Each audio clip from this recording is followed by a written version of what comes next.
오늘은 좀 넓은 시각에서 접근해서 시장을 한번 보도록 하겠습니다. 현재 시장 판단을. 뭐, 유튜브나 이런 쪽에 보다 보면은 어디는 뭐 세차게 내려갈 것처럼 얘기를 하는 분들도 있고, 물론 얘기하는 투자 전문 은행들도 있고요, 미국에. 또 어떤 분들은 윗방향으로 또 유천 부분 조정이 끝나고 시전이 완성되거나 뭐 아니면 지금 시점에서 이미 바닥을 찍고 이제 향 상승할 타이밍 쪽으로 진행되고 있다. 이렇게 양반된 움직임을 얘기하기 하기 때문에 판단하기가 좀 모호할 수 있죠. 그래서 좀 큰, 넓은 시각에서 좀 보면 이해도가 좀 더 좋지 않을까라고 생각해서 그쪽 중심으로 그런 형태로 얘기를 좀 드리려고 하거든요. 일단 지금 우리가 흑백으로 나눠서 놓고 보면 어두운 쪽, 검은색 쪽이 안 좋다. 그 다음에 백색이 좋은 쪽이다. 이렇게 생각을 해보면 지금은 그레이 영역에 있다고 봐야 됩니다, 사실. 그런데 그레이 영역 중에서 밝은 쪽에 그레이 쪽에 있다. 이렇게 생각을 하시면 될 것 같아요. 정리해보면. 과거의 추구 전략 전후에 있었던 시기에 비하면 과거는 완전 순백이었다면 지금은 순백에서 그레이 쪽으로 약간 들어와 있는 상황이다. 불확실성이 상대적으로 많기 때문에 과거에 없었던 그렇게 이해를 하시면 될 것 같아요. 일단은 우리가 전형적인 패턴을 보면 통상적으로는 패턴이 이렇게 일어나게 되어 있습니다. 여기 보시면 이제 이 파란색으로 보이는 게 이게 기준금리거든요. 경기 수축 국면의 기준금리가 굉장히 빠른 속도로 항상 반복적으로 내려가게 됩니다. 이 중앙은행에서 경기 방어를 하기 위해서. 그러면 손 빠른 사람들 그리고 경기 사이클이 순환된다고 하는 걸 충분히 이해하고 있는 세력에서는 과거에서 있었던 그러니까 이 빠른 금리나 이전에 있었던 그거하고는 비교할 수 없는 낮은 수준의 차익 금리가 형성됐기 때문에 그리고 두 번째로는 충분히 가격이 하락했기 때문에 위험 자산의 가격이 하락했기 때문에 그것을 저금리를 이용한 차입 투자로 이익을 보기 위한 액션들이 진행되거든요, 사실. 그런 부분 때문에 주식시장은 일정 부분 저점을 형성하게 됩니다. 사실 이 주식시장이 저점을 형성할 때 주식시장만 저점을 형성하는 건 아니에요. 반대 급부인 채권을 보시면 보라색입니다. 10년 국채 수익률은 생각보다 빨리 내려오다가 빨리 내려왔다는 얘기는 10년 국채 수익률이 가격이 상당히 빨리 올라갔다는 얘기죠. 내려왔다가 하락 강도가 떨어지게 됩니다. 그러니까 채권을 매집하는 강도가 떨어진다는 얘기죠. 여기서도 보시면 굉장히 빠른 속도로 내려오다가 채권 수익률이 10년 국채 수익률이 일정 부분 기준금리가 굉장히 빠른 속도로 내려오는 이런 과정을 거치면서 이 채권의 수익률도 바닥을 치게 돼요. 다시 반등하게 됩니다. 여기서도 보시면 기준금리가 굉장히 빠른 속도로 내려오면서 채권 수익률이 굉장히 빠른 속도로 내려오는데 내려왔다가 일정 수준 기준금리가 상당히 많이 내려오면 다시 반등하는 패턴을 보이죠. 그러니까 이걸 가격 측면에서 놓고 보면 아주 단순합니다. 투자자 입장에서 전문 투자자들 입장에서 놓고 보면 기준금리 차익금리가 굉장히 높았었는데 그 차익금리가 굉장히 높았던 게 굉장히 빨리 떨어지면서 위험자산 물론 경기 수축이 되기 때문에 위험자산을 회피하는 위험 회피도가 강해지죠. 그래서 주식은 매도 행위를 거치게 되고요. 그 다음에 채권은 매수, 국채는 여기서 하이힐드 채권은 수익률이 급등해요. 그것도 위험자산이기 때문에 매도에 진입하는 거죠. 근데 이제 국채들은 매입하면서 가격이 끌려 올라갑니다. 그러니까 정리하면 기준금리 급격한 하락은 경기 수축 방어를 위해서 하는 행동이지만 중요한 거는 차익금리를 굉장히 빨리 끌어내리게 하고 곧 떨어지는 과정 중에서는 위험자산을 매도치고 안전자산을 매입하는 그래서 주식 가격은 아래로 내려가고 채권 수익률도 급격히 내려가는데 일정 수준 기준금리가 바닥을 치게 되면 전문 투자자 입장에서는 경기 사이클이 순환한다는 걸 이미 알고 있고 그 다음에 상대적으로 안전자산이라고 말하는 채권 수익률은 채권의 가격은 높아졌지만 위험자산이 주식의 가격이 많이 빠졌기 때문에 이건 하이힐드 마찬가지입니다. 하이힐드 가격도 많이 빠지게 되거든요. 하이힐드 수익률이 급격히 올라가면서 그러면서 결과적으로는 이제 차입을 통한 혹은 자기 자금을 통한 위험자산 매집 그리고 안전자산의 포지션 축소가 만들어지게 됩니다. 사실 그 뒤에 주식은 상승을 보이게 되고요. 안전자산은 한쪽 방향으로 계속 움직이는 게 아니고 위아래로 움직이는 패턴을 반복하게 됩니다. 경기 확정 국면에서. 그러다가 출구 전략이 일어나면 반드시 위험 자산이 한 번씩 움직여요. 조정받으면서. 이렇게 움직이는 이유는 일단 일정 부분 가격이 올라와 있는 상태고요. 그 다음에 이 시기에 경기가 완전히 안정되어 있다라고 모든 사람이 인지할 만한 상황은 아니고, 또 한 가지는 차입을 통해서 투자하는 사람이 금리가 올라가면서 차입 매력도가 떨어지기 때문에 이익을 회수해서 차입 부분을 상환하는 뭐 이런 것들이 복합적으로 이루어져서 만들어지는 거거든요. 중요한 거는 그 시기에 기준금리가 올라가는 시기에 일정 부분의 물가상승률, 요 빨간 게 CPI입니다. 물가상승률이 올라가는 과정을 경기 수축 국면의 디플레이션 우려로 싹 떨어졌던 것들이 다시 올라가는 패턴으로 보이는데, 과거 같은 경우에는 이 물가상승률이 올라가는 게 수요 팽창에 의한 상승 국면 정도만 있었다면, 지금은 이 수요 팽창, 급격한 수요 팽창 플러스 서플라이 체인의 문제가 동시에 발생해서 지금 현재 이 빨간색입니다. CPI, 이거는 PC 전년동기 대비는 아니고요. CPI 모든 그 아이템에 대한 전년동기 대비 증감률이거든요.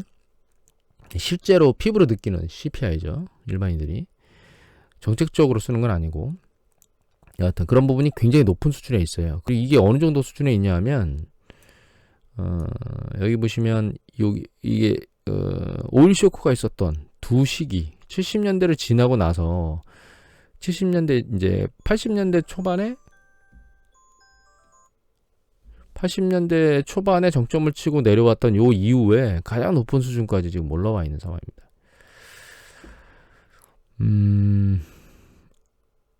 그러니까 불안정성을 띠고 있는 게 맞죠, 사실. 그래서 지금 현재는 과거 같으면은 공급 충격에 의한 인플레이션 압력은 없었기 때문에 완전 순백색의 주식시장에 참여해도 되는 상황이었다면, 지금은 그렇진 않은 상황이다, 이렇게 이해를 하시면 돼요.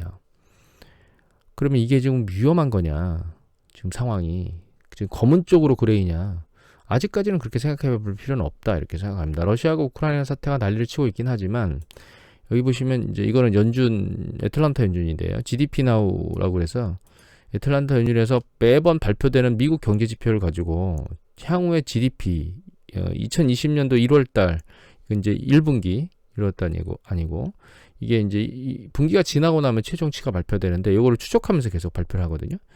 2월달까지는 여기 보시면 2월달 후반부에 갔을 때는 제로 밑으로 내려갔어요. 그러니까 전분기 대비 상승률이 떨어진다고, GDP 성장률이 떨어진다고 마이너스가 난다고 얘기를 했는데, 최근에 추세가 올라오고 있습니다, 지금.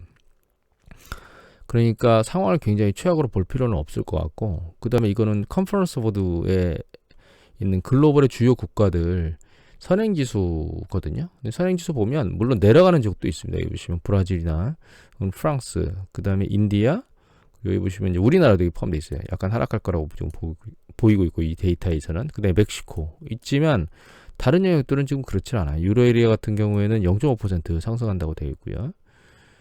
미국 같은 경우도 요번에 0.4, 3월달 발표된 거죠. 요번 달 3월달 계속 발표된 것들이 그렇게 나쁘지 않은 상황으로 나오고 있어요. 중국도 여기 보시면 2월달 발표된 건데 플러스로 나왔고, 유로에리아는 0.5, 가장 큰 영역들 3개 보면, 그다음에 여기 보시면 18일 발표된 미국도 0.3으로 올라갔습니다. 그러니까 글로벌 경제가 그렇게 나쁜 쪽으로 흘러가고 있지는 않다, 이렇게 얘기가 나오고 있는 거죠. 경제 지표들이, 선행 지표들이. 그리고 어제 댓글에 물류 쪽, 물동량 쪽이나 이런 쪽을 보자고 데이터를 좀 봤으면 좋겠다는 얘기를 하셨는데, 물동량 데이터는 정확히 글로벌 데이터를 통째적으로 보는 거는 늦게 나와요. 그래서 제가 가끔 보여드린 이 네덜란드가 아마 그 경제 정책 관련된 분석 기구인 것 같아요. 여기를 보면 여기서 글로벌 전체에 대한 무역 동향을 보여주거든요. 근데 이게 분기별로 나오기 때문에 얘가 12월 달 거예요. 얘가 직전 12월 말까지. 근데 이제 일단 직전 12월 말까지 놓고 보면, 이때 오미크론 관련된 그 부분이 난리치는 부분에 있었던 거죠. 유럽이나 이런 쪽은 이미 들어가 있었고, 미국은 아마 이때까지는 아니었을 거예요. 근데 보시면 전체 이건 물동량 기준인데 그러니까 분기별 변화율이거든요. 근데 얘가 쭉 내려오다가 작년 후반부부터는 다시 올라가고 있어요. 이거는 전체 량이고요. 그다음에 가격 추세로 놓고 봐도 이렇게 일정 수준은 유지하고 있는 상황에서 무역 물동량은 움직이고 있고, 그 다음에 무역 관련된 20대 지표 중에서 빨리 발표되는 데가 중국하고 우리나라거든요. 중국은 7일 날, 우리나라는 15일 날쯤에 직전 월 그 무역 동향을 발표해요. 그래서 중국 같은 경우에 보시면 전년 동기 대비 증감률이 이게 1, 2월 아마 총 합계일 겁니다. 1, 2월 합계가 지난번에 프로덕션이나 이런 쪽, 그러니까 생산이란 판매나 이런 쪽 중국 쪽이 좋게 나온 걸 보여드렸죠. 여기 보시면 전년 동기 대비 이게 수출이 한 예상은 16%였지만 그 실제는 15% 됐거든요. 근데 이거 과거 추이보다 높은 수준이죠. 그다음에 이거는 수입이에요. 수입도 일정 수준 그 전에 급등한 게 있기 때문에 이것도 예측치보다는 요거는 예측치보다 조금 더 나왔거든요. 하지만 과거 추이를 놓고 보면 괜찮다. 그러니까 중국이 글로벌의 수출이나 글로벌에서 수입을 하는데 지금 크게 뭐 문제가 있다라고 볼 수는 없는 상황인 거거든요. 다만 중국은 통계치를 조작한다는 얘기들이 많기 때문에 이거를 믿을 수는 없다 이렇게 생각할 수는 있습니다. 우리나라 통계치는 전 세계에서 가장 빠르지만 또한 확실히 명확하거든요. 이것도 2월 수출 통계입니다. 우리나라. 근데 20%대를 유지하고 있거든요. 과거 추세를 보면 상당히 괜찮아요. 이게 수입 추세거든요. 수입 추세도 마찬가지입니다. 빠지긴 했지만 상당히 괜찮은 수준에 있어요. 결과적으로는 무역 동향에 큰 문제가 없다. 하나를 더 보면 요거는 관세청 데이터인데요.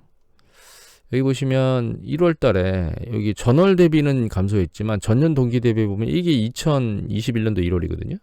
1, 2월. 여기 올해 1, 2월입니다. 보시면 전년 동기 대비 많이 올랐죠. 그래서 결과적으로는 지금 무역 동향의 음력이 수입도 마찬가지입니다. 보시면 수입도 마찬가지예요. 이건 수출이고. 그래서 글로벌 경제 우리나라가 수출을 하고 이 경제 지표는 이 우리나라 이 속보치는 주요 투자은행에서 보는 중요 데이터 중에 하나이기도 합니다. 사실은. 그래서 글로벌 경제에 큰 문제가 있느냐 지금 그렇게 볼 수는 없다. 이렇게 생각할 수 있을 것 같아요. 그리고 하나 더 보면 물동량이 이제 수출하는 물량이나 수출한 총 금액 수준도 있겠지만 물건을 실어나르는 부분도 있는데 우리가 서플라이 체인 문제가 오미크론이나 코로나나 이런 상황 때문에 생산지에서 생산을 제대로 못하는 이런 문제도 있을 건데 여기 수출이나 이런 부분들이 일정 부분 괜찮은 거 보면 같이 연계돼서 모든 무역, 글로벌 무역이 움직인다면 큰 문제를 야기하고 있진 않다. 여기 이제 2000년대 이때, 2021년도 이때를 보면 상당히 안 좋았었잖아요. 그러니까 서플라이 체인 중에 생산 지역, 생산한 곳에서 문제가 생기는 건 뭐 부품이나 이런 것들도 다 글로벌이 다 맞물려서 돌아가는 거기 때문에 큰 문제가 있다라고 보기는 없을 것 같고 지금은 이제 그렇게까지 우려하지는 않아도 될 것 같고 다만 운송 쪽에서의 문제가 있겠느냐라고 하는 부분인데 운송 쪽에서 문제가 생기면 이 가격들이 계속 위로 치켜 올라가거든요. 근데 일정 부분 올라오고 나서 최근은 강도가 더 추가적으로 올라가고 있지는 않아요, 사실. 그리고 이거는 이제 글로벌 컨테이너 인덱스 전체 다 프레이트 이게 fpx.freightos.com 데이터거든요. 그리고 최근 이제 중국 상하이만 놓고 봐도 상하이 쭉 올라가다가 최근 들어서는 내려오고 있습니다. 올해 들어서는. 뭐 전체로 놓고 보면 상당히 굉장히 높은 수준에 와 있는 건 맞습니다. 하지만 그 강도는 떨어지고 있어요. 그 다음에 BDI 지수도 급격히 올라갔다가, 그러니까 이 컨테이너 지수는 최종재나 이런 것들을 이제 포장해서 보낸다 그러면 BDI 지수는 건화물 같은 것들을 그냥 대규모로 배에다 실어서 그냥 보내는 거거든요. 보시면 일정 수준 이제 내려왔던 게 잠깐 들리긴 했는데 이 코로나 팬데믹 이후에 있었던 난리는 지나간 상황이에요. 그래서 결과적으로는 물동량 부분이 조금 안정화되어 있다는 얘기는 서플라이 체인 내 중에서 실어 나르는 쪽에는 문제가 없다. 이것도 이제 2021년도 뭐 20년도 이때에 비해서는 안정화되어 있다. 이렇게 생각할 수 있는 겁니다. 그래서 서플라이 체인 문제도 일정 부분은 안정화되어 있는 게 아닌가 이렇게 생각을 해야 될 것 같고요. 이미 앞에서 경제 지표를 봤지만 뭐 소비자 심리 지수는 안 좋은 쪽으로 나오는 것들이 계속 있거든요. 그런데 소비자 심리는 사실 이게 널뛰기 하듯이 경기 확장 국면에서 오르락내리락을 반복합니다. 그리고 지금 상황 같은 경우에는 안 좋은 상황으로 진행될 수밖에 없어요. 우크라이나 러시아 전쟁이 터졌고 석유 금수 조치나 에너지 금수 조치들이 발생하고 있고 에너지 가격이 올라가고 있기 때문에 지금 미국의 에너지 가격이, 그러니까 개솔린 가격이 상당히 많이 올랐거든요. 그러니까 심리적으로 위축될 수밖에 없기 때문에 그 부분은 일단 차지하고 주로 이제 기업 측면에서 놓고 보는 여러 가지 활동, 뭐 생산, 재고, 출하, 주문, 고용 이런 분들이 종합적으로 포함된 PMI 지수를 보면 이게 이제 미국의 ISM 비제업 제조업보니까 서비스업이라고 생각하시면 되겠죠. 그게 이제 상당히 많이 내려오긴 했지만 지금 현재 수준이 56.5거든요. 이거는 과거 추세에서 놓고 보면 낮은 수준은 아닙니다. 그리고 이거는 제조업 부분입니다. 미국 제조업 부분은 오히려 반등했어요. 내려오다가. 그 다음에 이건 유럽입니다. 유로존 같은 경우에는 제조업 부분이 안 내려오고 계속 상단에서 일정 걸려서 움직이고 있고요. 이건 서비스업 부분인데 서비스업은 오히려 급등했어요. 보시면 2월 달에. 그러니까 미국하고 유로존 지역에 실제로 그 기업들이 하는 행동들, 그 중에 뭐 생산, 재고, 출, 아까 말씀드렸지만 고용 이런 복합적인 심리적 상황은 이나 행동들은 나쁜 상황이 아닙니다. 경제가 지금. 다만 중국 쪽이 좀 걸리고 있거든요. 중국 쪽 보면 50원저리에서 헤매고 있어요. 이거는 제조업 지수고, 요거는 서비스업 PMI 지수인데 밑으로 내려갔다 다시 반등을 하고 있긴 하거든요. 그래서 50원저리에서 왔다 갔다 하고 있어서 중국이 마음에 걸리게 됩니다. 중국이 경제 규모가 전 세계에서 2위니까. 근데 이것들을 잘 알고 있는 중국 당국에서는 인민은행 같은 경우에는 이제 처음에 가장 먼저 지준율을 내리기 시작했습니다. 그러니까 코로나 팬데믹이 터지기 전에 좀 내리고 있다가 팬데믹 터진 이후에 2021년도에 두 번, 총 3번의 지준율을 내렸거든요. 그러니까 12.5%의 지준율을 11.5%까지 1%를 내렸어요. 지준율을 지급준비율. 그래서 은행에 예금을 하게 되면 그 예금을 일정 부분 내어줄 수 있도록 중앙은행에 예치해야 되는 자금의 비율이거든요. 결과적으로는 그 지준율을 내린다는 얘기는 시장에 은행에 자금을 그만큼 남겨서 시장에 대출 여력을 늘린다는 뜻이거든요. 양적 완화라고 생각하시면 됩니다. 근데 이걸 내리다가 안 되니까 그 다음번에 했던 게 이게 중기 자금 대출 창구라고 말하는 거거든요. 그거의 금리를 내려버렸어요. 올 1월 달에 내려버렸거든요. 요거하고 맞물려서 추가적으로 LPR이라고 하는 이제 이게 실제로 기준금리라고 생각을 하시면 되거든요. 중국에. 그것도 보시면 올해 들어서 2번이나 내렸습니다. 여기 보시면 한 번, 2번 이렇게. 이건 이제 위에 거는 5년짜리고 밑에 자는 1년짜리인데 1년짜리를 2번 내렸어요. 5년짜리 한 번 내리고. 그러니까 중국 당국이 자기네 경제 상황이 지금 안 좋기 때문에 그러니까 간당간당한 거죠. 경계선에서. 이거를 떠받치려고 하는 액션은 계속 하고 있고 최근 발언도 인민은행은 잘 조율하면서 양적 완화의 상황을 계속 유지할 것 같은 그런 얘기를 발언을 했었거든요. 근데 그럴 수밖에 없는 게 올 10월께쯤에 그 시진핑의 연임을 확정줘야 되기 때문에 인민들한테 부정적인 부분이 아니고 긍정적인 부분으로 상황을 만들어놔야 시진핑의 3연임이 축하받으면서 되지 않겠습니까? 물론 당연히 될 거라고 생각합니다. 전 안 돼도 지금 다 이미 만들어놨기 때문에 상황은 그렇게 될 건데 축제 분위기로 만들어서 자기가 3연임을 가고 싶으니까 그런 상황을 하기 위해서 계속 경기 방어를 위해서 애를 쓰게 될 거고 최근에 시진핑 주석이 한마디 했죠. 오미크론 상황에서 너무 쥐어짜는 정책보다는 약간 느슨한 형태로 하라고 뉘앙스를 던졌다는 보도가 나왔거든요. 결과적으로 지금 이제 큰 축에서 놓고 보면 미국하고 유럽하고 중국 중에서 중국이라고 하는 하나의 축이 약간 경기 사이클에서 절뚝거리는 그런 행위를 하고 있지만 그걸 중국에서 잘 알고 있다.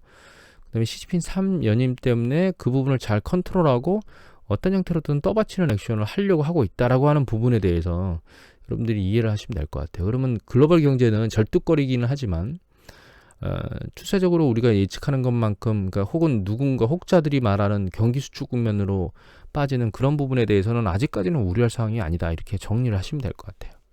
그러면 앞으로 다시 가서 처음 봤던 우리가 차트를 놓고 보면 지금 일반적으로 일어나는 그 추구 전략 때 일어나는 상황이 일어나고 있습니다. 뭐 물가도 올라가고 있고 그다음에 주가도 일정 부분 올라온 다음에 조정을 받고 있고 10년 국채 수익률은 오르락내리락 하기 때문에 사실 신경 쓸 필요가 없어요. 근데 제가 한번 보여드린 게 있잖아요. 지난번에 10년 국채 수익률하고 2년 국채 수익률은 또 올라가고 있고 하이힐드 채권 쪽도 올라가고 있고 근데 이게 경기가 정점이라면 국채는 내려오고 있고 하이힐드는 올라가고 있어야 되거든요. 그게 이제 정점 부근에서 일어나는, 이게 정점 부근에서 일어난다는 얘기는 경기 수축이 발생할 가능성이 높아졌다고 인지할 때 채권 시장에서 움직이는 패턴입니다. 그 부분이 그렇게 일어나고 있는 게 아니고 일반적으로 경기 확장 국면에서 일어나는 채권 수익률하고 하이힐드 채권이 같이 움직이는 이런 패턴이기 때문에 큰 틀에서 경제의 움직임에 대한 부분들, 그 다음에 자산시장의 조정에 대한 부분들, 이런 부분들을 크게 놓고 보면 지금 그리 위험한 상황은 아니다, 이렇게 이해를 하시면 돼요. 다만 우리가 이게 그 순백색이 아니고 그레이로 가 있는 이유는 수요 측면에 의한 인플레이션 압력만 있는 게 아니고 공급 측면에 대한 인플레이션 압력이 작동하고 있고 그게 상당히 높은데, 이렇게 높은 와중에 러시아하고 우크라이나가 전쟁이 터지는 바람에 각종 제재로 인해서 에너지 분야에 혹은 거기에 플러스 곡물 분야에 인플레이션 압력이 높아진 것, 그 우려가 거의 얹혀져 있다. 그래서 순백색이라고는 볼 수 없고 그레이 쪽이라고 볼 수 있다. 다만 글로벌 경제가 크게 놓고 보면 중국이 약간 절뚝거리고 다른 지역은 괜찮지만, 미국하고 유럽은 괜찮지만 중국이 좀 절뚝거리고 있는데 그 부분을 커버하려고 중국 당국이 잘 이해하고 애를 쓰고 있다. 이렇게까지 정리를 하면 될 것 같아요. 그래서 실제로는 흑백이다라면 이거는 흑이에요, 이건 백이에요, 이렇게 말할 수 있는 건 아니고 중간지대인 그레이에 있는데, 그 그레이가 흑 쪽으로 붙어있는 그레이가 아니고 백 쪽으로 붙어있는 그레이다. 그러니까 상당히 옅은 그레이이기 때문에 일단 모니터링을 계속 강화하고 조심스럽게 접근해야 될 부분이 맞긴 하지만 아래로 세차게 내려 꽂는다고 두려움을 가질 이유는 현재로서는 존재하지 않는다. 이렇게 이해하시면 될 것 같아요. 향후에 어떻게 되겠느냐. 일단 전 세계에서 러시아한테 집중적으로 때리고 있는 여러 가지 압박이 있죠, 제재가. 근데 웬만한 제재는 다 한 것 같아요. 예를 들면 무역에 하는 관세 부분도 최애국주의를 상실시키면서, 물론 이제 미국 같은 경우나 상하원 다 통과한 건 아니고 유럽은 아직 진행만 하고 있긴 하지만 결과적으로는 그건 시장에 반영돼 있다고 보이거든요. 그렇게 갈 거라고. 주식시장에 반영돼 있는 걸로 봐야 될 것 같고, 그거 외에 뭐 군사무기나 주요 무기 같은 것들, 주요 수출품 같은 것들은 이제 다 막아놓은 상황이고요. 거기에 물동량, 그러니까 뭐 해운사들이 실어나지 않겠다라고 하는 것들은 전부 다 이 시장에 다 올라와서 실제로는 악재로 작용할 수 있는 게 과연 존재할까? 러시아 제재? 미국이 금수 조치까지 했는데 유럽은 빨리 금수 조치를 할 수는 없거든요. 점진적으로 줄여야 되는 상황이기 때문에 결과적으로 러시아에 대해서 제재될 수 있는 모든 악재는 일정 부분 다 시장에 반영되어 있다라고 보입니다. 저는 개인적으로. 다만 그 모든 제재가 반영이 안 된 게 인플레이션이 실제로 어떻게 움직일 거냐, 가격이 움직여서 그 부분만 반영이 안 돼 있는 상황인데, 그런 제재 발표가 나왔음에도 불구하고 원자재 가격이 위로 계속 치고만 올라가던 것들이 일정 부분 잠잠해진 걸 보면 러시아나 우크라이나 상황이 최악으로 더 치닫지 않는 이상 그 전쟁 국면이 일정 부분은 반영되어 있다고 봐야 되지 않을까라고 이해가 되고 있는 겁니다, 저한테는. 그래서 너무 부정적인 부분으로만 쳐다보고 있으면 한 곳도 없이 부정적일 수 있는데, 큰 상황에서 정확히 놓고 보면 핵심은 딱 하나입니다. 인플레이션 압력만 사라지고 나면 경제 사이클이 도는 데 문제가 없을 것이다 라고 하는 부분이에요. 그래서 결과적으로는 인플레이션에 대한 부분의 모니터링이 잘 유지가 되면, 그리고 여기서 극단적으로 더 한 단계 튀고 올라가는 상황만 발생하지 않으면 큰 문제는 없을 것으로 인지하면 될 것 같다. 이렇게 정리하면 될 것 같아요. 정리가 잘 되셨는지 모르겠습니다. 계속 어떤 하나의 이슈만 가지고 왔다 갔다 하는 게 아니고, 인플레이션 압력을 등에 업고도 움직였던 때를 잘 이해해 보시면, 그때가 언제죠? 70년대 첫 번째 1차 오일 쇼크를 당한 이후에 두 번째 2차 오일 쇼크를 당할 때도 인플레이션 압력이 상당히 높은데도 불구하고 경제는 돌아갔고 주식시장은 일정 부분 밀려 올라갔던 이 부분을 잘 이해해 보시면, 지금 꼭 부정적인 부분만 있는 건 아니고 경제 전반으로 지금 쫙 훑어봤죠. 전반으로 놓고 보면 무조건 경기 수축만 예측할 수 있는 부분은 아니다. 긍정적인 부분도 상당히 많다라고 하는 부분을 이해해 보시면 아마 일정 부분은 좀 더 이해에 도움이 되지 않을까. 그런 생각 때문에 전체적인 시각에서 바라보는 그런 동영상 오늘은 촬영했습니다. 오늘의 교수를 마치도록 하겠습니다.